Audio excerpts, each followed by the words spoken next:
Welcome back नाजरीन। अब आपको बताते हैं कि गिलगित बल्तिस्तान में इलेक्शन की तैयारियां मुकम्मल कर ली गई हैं, जबकि जिला द्यामर में दफ़ा 144 का नफाद भी कर दिया गया है। गिलगित बल्तिस्तान के इंतखाबात के लिए 24 हल्कों में 396 उम्मीदवार मैदान में हैं, जिनमें 266 आज़ाद उम्मीदवार शामिल हैं। 7 खवातीन उम्मीदवार भी इलेक्शन में हिस्सा ले रही हैं, जबकि इंतखाबात के लिए 1368 पोलिंग स्टेशन कायम कर दिए गए हैं, जिनमें से 84 पोलिंग स्टेशन इंतहाई हसास, 350 हसास जबकि 457 नॉर्मल करार दे दिए गए हैं। सूबा भर में रजिस्टर्ड वोटर्स की तादाद 9,58,780 है। मर्द वोटर्स की तादाद 5,03,772 और खवातीन वोटर्स की तादाद 4,54,708 है। सूबाई इंतजामिया ने सिक्योरिटी की तैयारियां भी मुकम्मल कर ली हैं, ताहम इलेक्शन प्रोसेस के दौरान 15,000 पुलिस एहलकार सिक्योरिटी के फराइज सर अंजाम देंगे।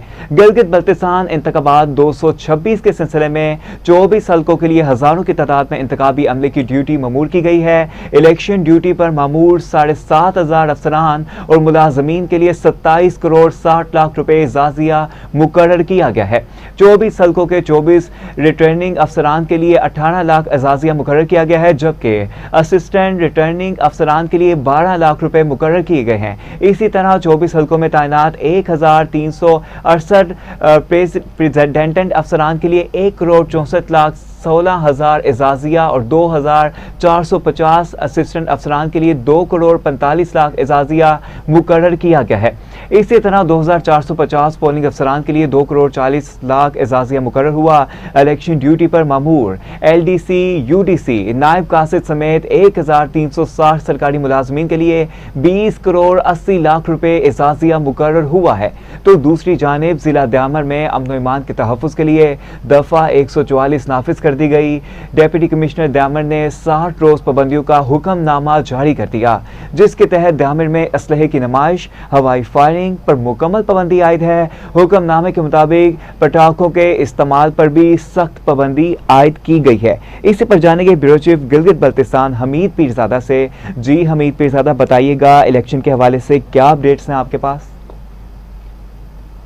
गिलगित बल्तिस्तान में इलेक्शन की जो तैयारियां हैं वो मुकम्मल कर ली गई है, जबकि जिला द्यामर में दफा 144 का नफाज भी कर दिया गया है। गिलगित बल्तिस्तान के इंतखाबात के लिए 24 हल्कों में 396 उम्मीदवार मैदान में है, जिनमें 266 आज़ाद उम्मीदवार शामिल हैं। 7 खवातीन उम्मीदवार भी इलेक्शन में हिस्सा ले रही है। इंतखाबात के लिए 1,360 पोलिंग स्टेशन कायम किए गए हैं, जिनमें से 480 पोलिंग स्टेशन इंतहाई हसास और 350 जबकि 457 नॉर्मल करार दिए गए हैं। सूबा भर में रजिस्टर्ड वोटों की तादाद 9,58,789 है। मर्द वोटर की तादाद 5,03,772 और खवातीन वोटर की तादाद 4,54,708 है। सूबाई इंतजामिया ने सिक्योरिटी की तैयारियां भी मुकम्मल कर ली है। इलेक्शन प्रोसेस के दौरान 15,000 एहलकार सिक्योरिटी के फराइज सर अंजाम देंगे। जी, जबकि अहकामात पर अमल दरामद की अपील करते हुए कहा गया है कि खिलाफ वर्जी करने वालों के खिलाफ सख्त कानूनी कार्रवाई भी होगी। ब्यूरो चीफ गिलगित बल्तिस्तान हमीद पीरजादा हमें इलेक्शन के बारे में अपडेट कर रहे थे। आपका शुक्रिया।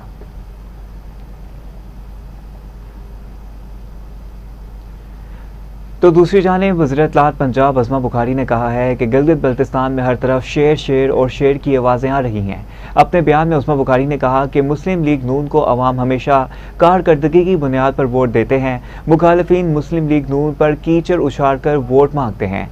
गिलगित बल्तिस्तान में मुस्लिम लीग नून के अलावा किसी जमात ने एक ईंट तक नहीं लगाई। गिलगित बल्तिस्तान में तहरीक इंसाफ का 0 वोट बैंक है। उनके लोग एक हफ्ते से शोर मचा रहे हैं। तहरीक इंसाफ को कैंपेन नहीं करने दी जा रही। सूबाई वज़ीर इत्तलाआत अज़मा बुखारी ने मजीद कहा कि जिनके उम्मीदवार भी पूरे नहीं, वो कबल अज़ वक्त धांधली का ववेला किस मुंह से कर रहे हैं। तहरीक इंसाफ का बतौर जमात पर बयानिया रेत की दीवार साबित होता। मुस्लिम लीग नून का मुकाबला कारकर्दगी से करें। झूठ और प्रोपेगेंडे नाकाम सियासी चालें हैं। हम फ़ख्र से कह सकते हैं कि गिलगित को लाहौर जैसा खूबसूरत बनाएंगे।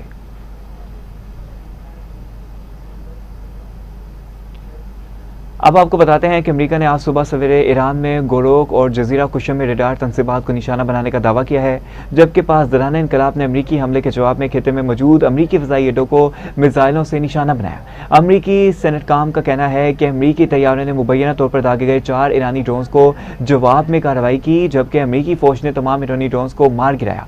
अमरीकी सेनेटकाम ने दावा किया है कि अब हरमस और खलीजी ममालिक की तरफ दागे गए मुतअद्दिद बैलिस्टिक मिसाइल और ड्रोन्स को रोका। हमले में किसी अमरीकी एहलकार को नुकसान नहीं पहुंचा। ईरानी खबर एजेंसी का कहना है कि अब हरमस के करीब अमरीकी बहरी जहाज़ों की मौजूदगी पर वार्निंग फायर किए गए थे। ताहम ईरानी पासदारान इनकलाब का कहना है कि अमरीकी हमले के जवाब में खिते में अमरीकी अड्डों को निशाना बनाया गया, जबकि 4 टैंकरों पर फायरिंग की गई जो बगैर इजाज़त आबनाए हरमस अबूर करने की कोशिश कर रहे थे। इसी के साथ साथ पासदारान इनकलाब का भी ये कहना है कि अमरीकी कार्रवाइयाँ जारी हैं तो आबनाए हरमस मुकम्मल तौर पर बंद कर दी जाएगी। आबनाए हरमस की मुकम्मल बंदिश का जिम्मेदार अमरीका होगा। अमरीकी फौज के मुताबिक ईरान ने 7 मिसाइल दागे, जिनमें से 6 रोक लिए गए, 7वां हदफ तक ना पहुंच सका। कुवैत की सरकारी खबरसां एजेंसी कोना ने मुल्क की मुसल्लह अफवाज के हवाले से रिपोर्ट में कहा है कि कुवैत का फ़ज़ाई दफ़ाई निज़ाम स्नैचर के रोज़ हमला आवर मिसाइलों और ड्रोन्स को रोक दिया। अमरीकी फ़ौज ने ऐलान किया है कि बगैर परचम वाले डेवियाना नाम के एक तेल बरदार बहरी जहाज़ को बहरे हिंद में रोक कर तलाशी ली गई, जिस पर पाबंदियाँ हैं। तो दूसरी जानिब बहरीन की वज़ारत दाखिला ने ऐलान किया है कि खतरे के सायरन बजाए गए और मुल्क में फ़ज़ाई इंतबाह जारी कर दिया गया।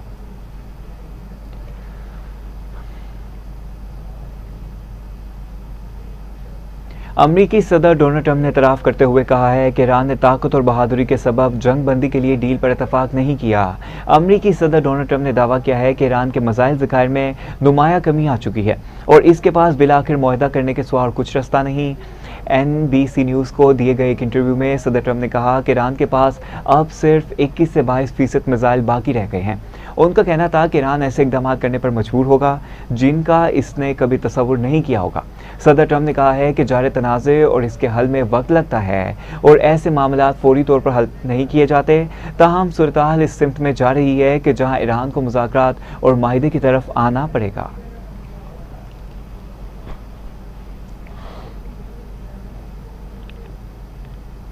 ईरानी वज़ीर ख़ारजा अब्बास अराग़ची ने इंकशाफ किया है कि आयतुल्लाह ख़ामेनी पर हमले के वक्त मैं इसी दफ्तर में था और मुझे मलबे के नीचे से निकाला गया। एक बयान में अब्बास अराग़ची ने बताया है कि ईरानी सुप्रीम लीडर और अमरीकी सदर की मुलाकात हकीकत पसंदाना नहीं। डोनाल्ड ट्रंप ने हकीकत दुनिया में नहीं रह रहे। आपको बताते चलें कि वज़ीर ख़ारजा अब्बास अराग़ची ने कहा है कि सऊदी अरब खिते का बड़ा मुल्क और अहम खिलाड़ी है। ईरान सऊदी अरब मिलकर खिते में अमन, इस्तेकाम और तरक्की ला सकते हैं। उन्होंने मज़ीद कहा है कि ईरान हमेशा सऊदी अरब के साथ ताल्लुकात को अहमियत देता रहा है। उधर रूसी मीडिया के मुताबिक इसराइल के 50 लड़ाका तैयारों ने आयतुल्लाह ख़ामेनी के दफ्तर पर हमला किया था।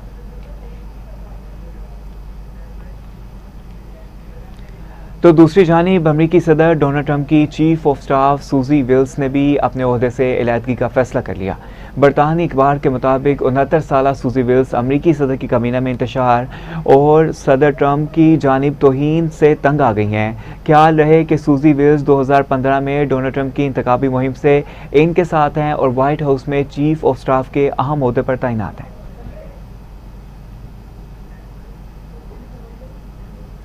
अमरीकी तवानाई के वज़ीर क्रिस राइट ने कहा है कि पेट्रोल और डीजल की कीमतों में कमी बिलाखिर ईरान के साथ किसी हल पर मुनहसर हो सकती हैं। ताहम आबनाए हरमस के जरिए तेल की फ्राहमी में इजाफा हो सकेगा।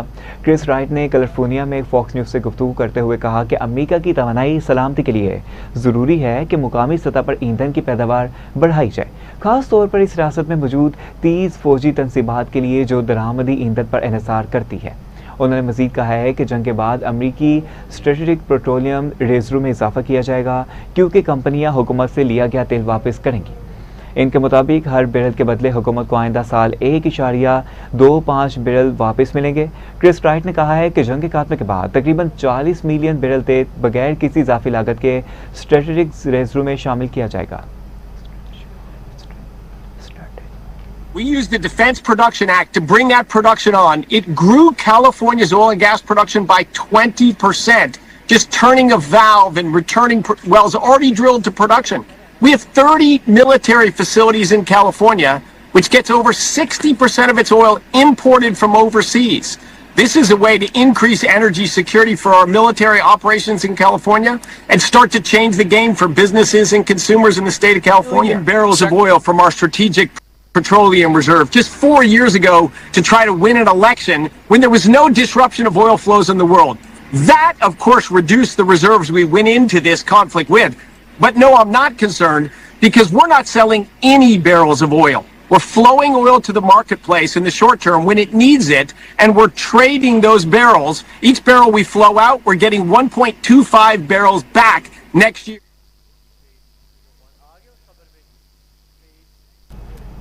तो नाज़रीन, अब आपको बताते हैं कि आइंदा माली साल 2026-27 के बजट में बरामद कनिंदगान पर 1% एडवांस टैक्स ख़त्म करने की तैयारी की जा रही है।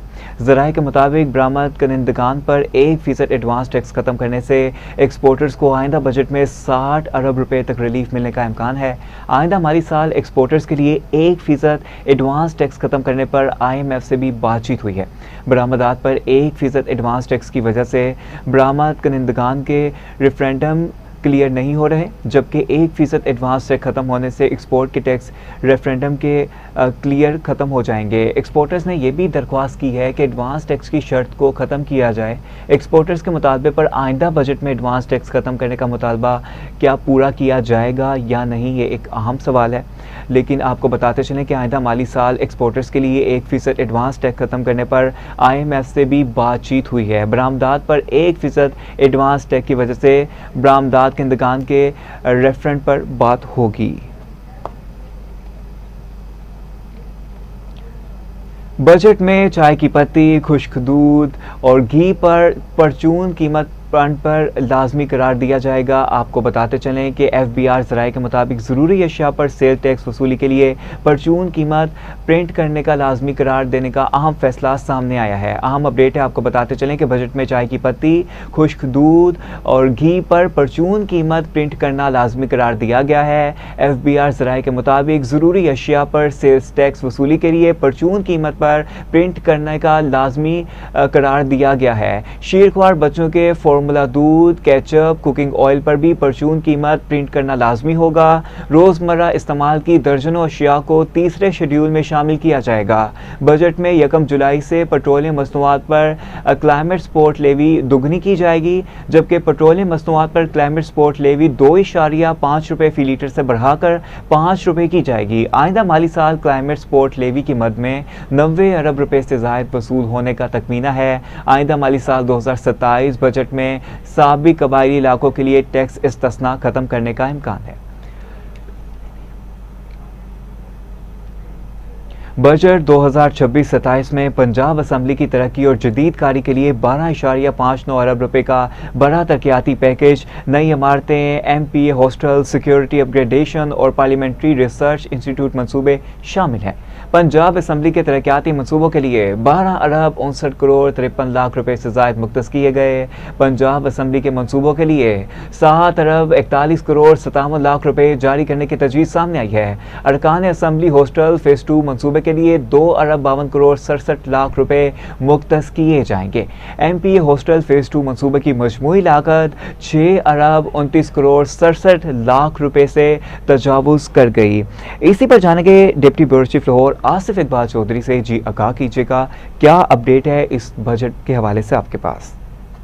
हाँ जी बिल्कुल, पंजाब हुकूमत ने माली साल 2026 और 27 के बजट में पंजाब असम्बली के तरक्की, जदीदकारी और अदाराजाती इस्तेकार जो बढ़ाने के लिए 12 अरब 59 करोड़ 53 लाख रुपए के जायद जो मालियत का बड़ा तरक्याती पैकेज तजवीज़ कर दिया है। मुजव्वज़ा तरक्याती प्रोग्राम में नई इमारत की तमीर, अरकान असम्बली के लिए जदीद हॉस्टल, सिक्योरिटी के निज़ाम की अपग्रेडेशन और पार्लियामेंट्री रिसर्च इंस्टीट्यूट के क़याम और असम्बली के इंफ्रास्ट्रक्चर की बेहतरी और मतअद्दिद मंसूबे शामिल किए गए हैं।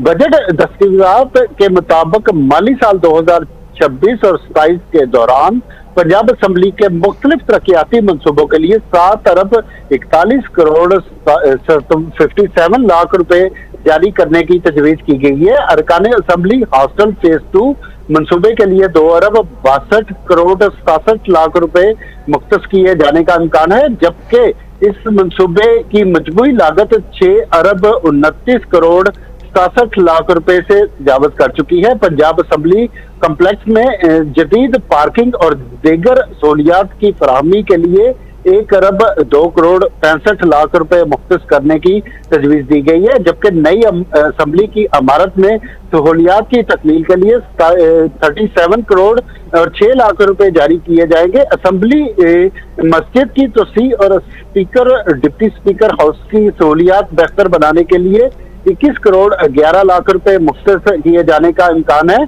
बजट दस्तावेजात के मुताबिक पंजाब असम्बली के जारी तरक्याती स्कीमों के लिए 4 अरब 13 करोड़ जो 51 लाख रुपए, जबकि नई तरक्याती स्कीमों के लिए 3 अरब 28 करोड़ 5 लाख रुपए से जायद मुख्तस करने की तजवीज दी गई है। तरक्याती प्रोग्राम में असम्बली कमेटियों के लिए जदीद ऑफिस बिल्डिंग की तामीर भी शामिल है, जिसकी मजमूई लागत 1 अरब 62 करोड़ रुपए मुकर्रर की गई है। इस मंसूबे के लिए माली साल 2026 और 27 में 80 करोड़ रुपए मुख्तस करने की तजवीज दी गई है। मजीद बरा पंजाब असम्बली में कॉन्फ्रेंसिंग सिक्योरिटी HVAC निज़ाम की अपग्रेडेशन के लिए जामिया मनसूबा तैयार किया गया है, जिसके तहत असम्बली इमारतों की बेहतरी और जदीद आलात की फराहमी के लिए 1 अरब 41 करोड़ 99 जो लाख रुपए मुख्तस करने की तजवीज दी गई है। हुकूमत की जो पीपल हाउस है लाहौर में Punjab institute of parliamentarian study and research के क़याम के लिए भी फैसला किया गया है, जिसका 1 अरब 6 करोड़ रुपए मुख्तस करने की तजवीज दी गई है। इस अदारे का मकसद कानून साजी, पॉलिसी तहकीक और पार्लिमानी अमूर में एमपी हॉस्टल फेज 2 मंसूबे की मजमूई लागत 6 अरब 29 करोड़ 67 लाख रुपए से तजवीज की गई है। Deputy bureau chief Lahore Asif Iqbal Chaudhry हमें इस बारे में अपडेट कर रहे थे, आपका शुक्रिया।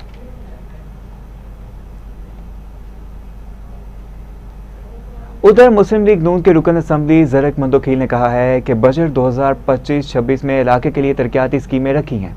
इस हवाले से मजीद जानते हैं ब्यूरो चीफ कोयटा मोहम्मद अकरम से, जो इस वक्त ज़रक मंदोखील के साथ मौजूद हैं।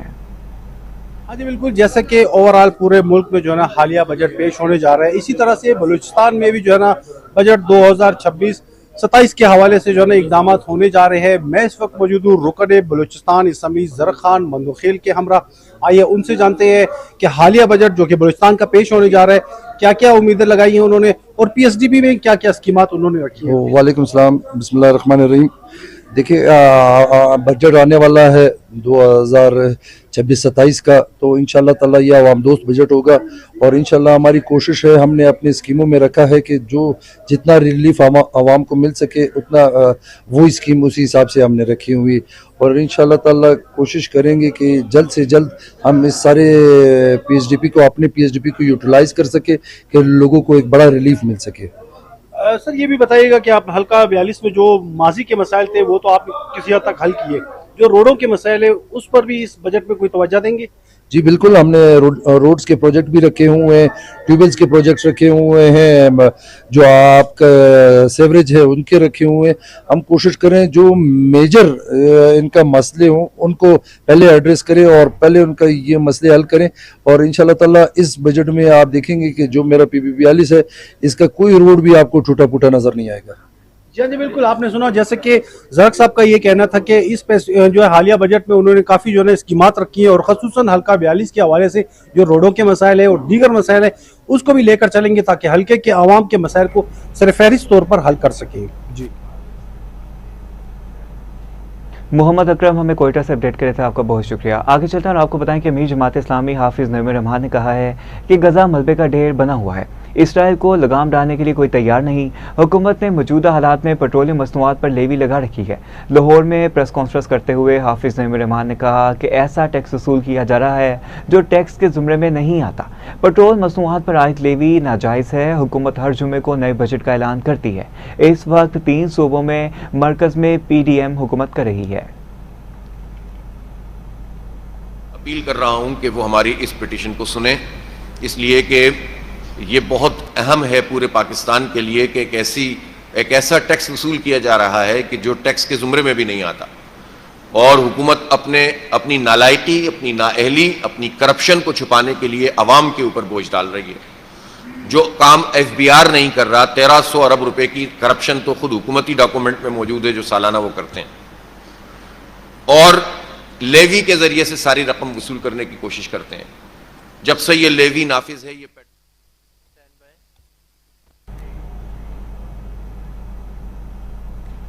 तो दूसरी जानिब वज़ीर दफ़ा ख्वाजा मोहम्मद आसिफ ने कहा है कि चमड़े की सनत दिन ब दिन तरक्की कर रही है। सियालकोट शहर की अलमी और सतह पर पहचान है। आपको बताते चलें कि सियालकोट चमड़े का शहर की तरक्की में अहम किरदार अदा करता रहा है। सियालकोट की कारोबारी तबके ने मईशत में अहम किरदार अदा किया। आपको बताते चलें कि सियालकोट शहर की आलमी सतह पर पहचान है, जबकि सियालकोट चमड़े का शहर की तरक्की में अहम किरदार है। सियालकोट के कारोबारी तबके ने मईशत में अहम किरदार अदा किया। वज़ीर दफ़ा ख्वाजा मोहम्मद आसिफ ने कहा है कि चमड़े की सनत दिन ब दिन तरक्की कर रही है। सियालकोट शहर की आलमी सतह पर पहचान है, जबकि सियालकोट चमड़े का शहर की तरक्की में अहम किरदार है। सियालकोट के कारोबारी तबके ने मईशत में अहम किरदार अदा किया। कोट का मुकाम ना सिर्फ पाकिस्तान में बल्कि पाकिस्तान में मैं समझता हूँ कि इंट्रोडक्शन कम है, इंटरनेशनली हमारी इंट्रोडक्शन जो है वो उससे कहीं ज्यादा है। तो ये कम्युनिटी को जाता है कि जिस तरह वो आज से 30 या 40 या 50 साल पहले जिस मुकाम पे हम खड़े थे, अगर पीछे मुड़ के देखा जाए तो जो आज हमने अचीव किया है, सियालकोट की बिजनेस कम्युनिटी ने जो अचीव किया है, वो एक रिमार्केबल।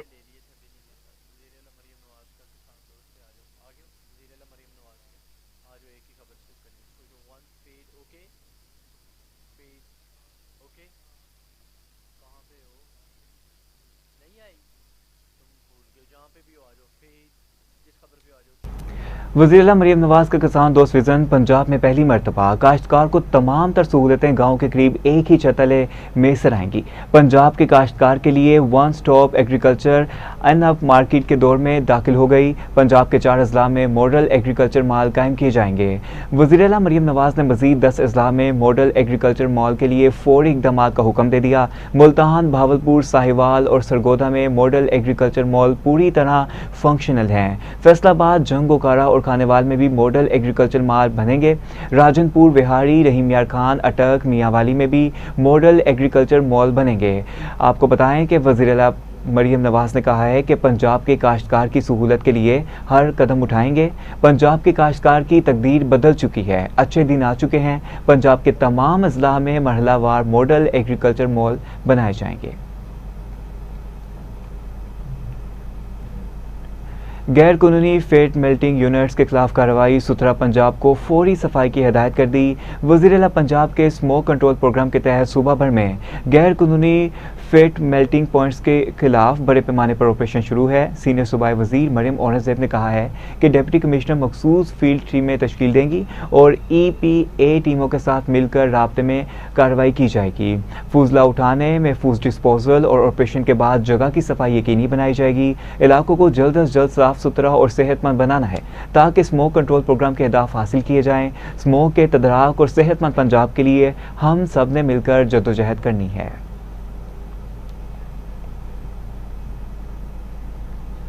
उधर सीनियर सूबाई वजीर शर्जील मेमन ने कहा है कि यूनिवर्सिटी रोड को जुलाई के आखिर तक खोल दिया जाएगा। कोशिश है मनसूबों की तकमील जल्द मुमकिन हो। कराची में मीडिया से गुफ्तगू करते शर्जील मेमन ने कहा है कि FWO की टीमें मनसूबे पर काम कर रही हैं। जुनाह एवेन्यू रोड 100% मुकम्मल है। आवाम को यूनिवर्सिटी रोड की वजह से मुश्किलात का सामना रहा। शाहराह भुट्टो खुलने से आवाम का अच्छा रिस्पॉन्स मिल रहा है। यूनिवर्सिटी रोड को जुलाई के आखिर तक खोल दिया जाएगा। लोग कराची पर तनकीद करते रहते हैं। कराची सेहत सहूलियात के हवाले से मुल्क में नंबर 1 है। कराची में आवाम को तमाम सहूलियात मिल रही हैं।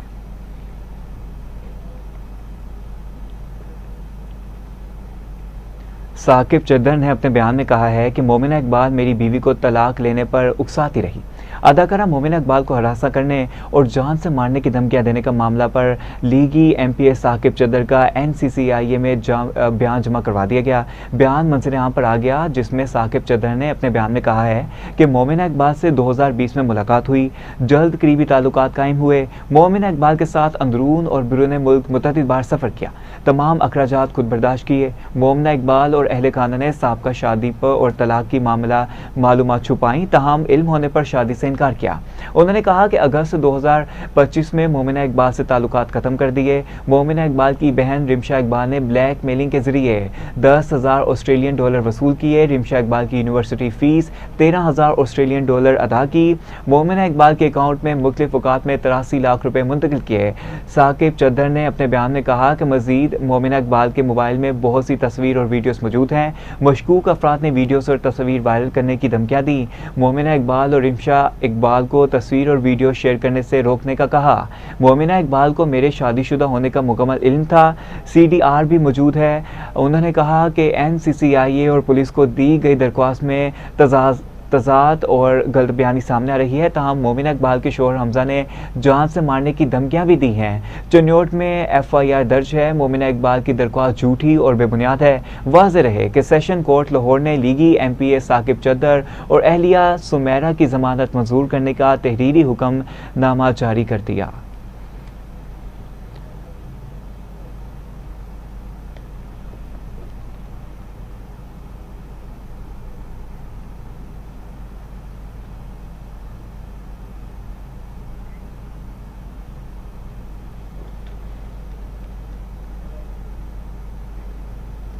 अब आपको बताते हैं कि भारतीय फौज के रियासती दहशतगर्दी पर मबनी ऑपरेशन ब्लू स्टार को 42 साल मुकम्मल हो गए और इस ऑपरेशन से मुतासरा सिख बरादरी आज भी इंसाफ के मुंतजिर है।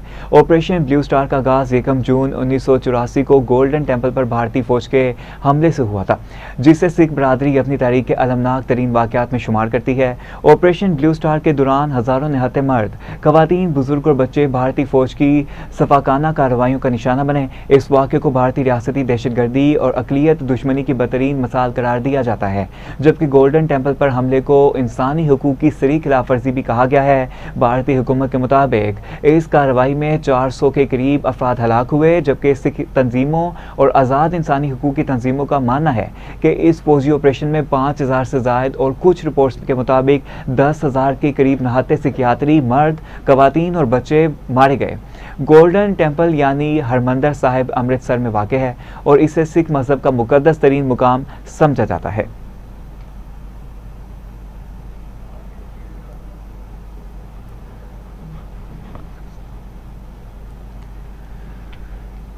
अब आपको हम खबर से कहा करें कि वज़ीर दाखिला मोहसिन नकवी किर्गिस्तान से वापस आ गए हैं वतन। अहम अपडेट है जो आपको बताते चलें कि वज़ीर दाखिला मोहसिन नकवी किर्गिस्तान से वतन वापस पहुंच गए। ज़राए के मुताबिक मोहसिन नकवी आज ईरान का दौरा करेंगे। वज़ीर दाखिला ईरान की क़यादत के लिए खुसूसी पैगाम लेकर जा रहे हैं। मोहसिन नकवी का दौरा अमरीका ईरान सालसी कोशिशों का हिस्सा है। ताहम ज़राए ने मज़ीद बताया है कि वज़ीर दाखिला मोहसिन नकवी वज़ीर आज़म शहबाज शरीफ से भी मुलाकात के बाद तेहरान रवाना होंगे। अहम अपडेट है जो आपको बताते चलें कि वफाकी वज़ीर दाखिला मोहसिन नकवी की किर्गिस्तान से वापस वतन रवानगी हो गई है। ज़राए के मुताबिक मोहसिन नकवी आज ईरान का दौरा करेंगे। वज़ीर दाखिला ईरान की क़यादत के लिए एक खुसूसी पैगाम लेकर जा रहे हैं।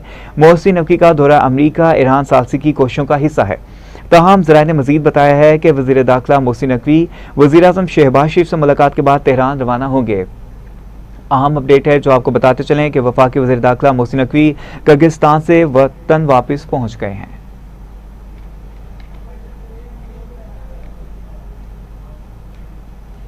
न्यूज़ स्टूडियो से फिल वक्त इतना ही। मोहम्मद अली को इजाज़त दीजिए। मज़ीद अहम खबरों की तफसीलात के लिए देखते रहिए TV today news. TV today, खबर सबसे पहले।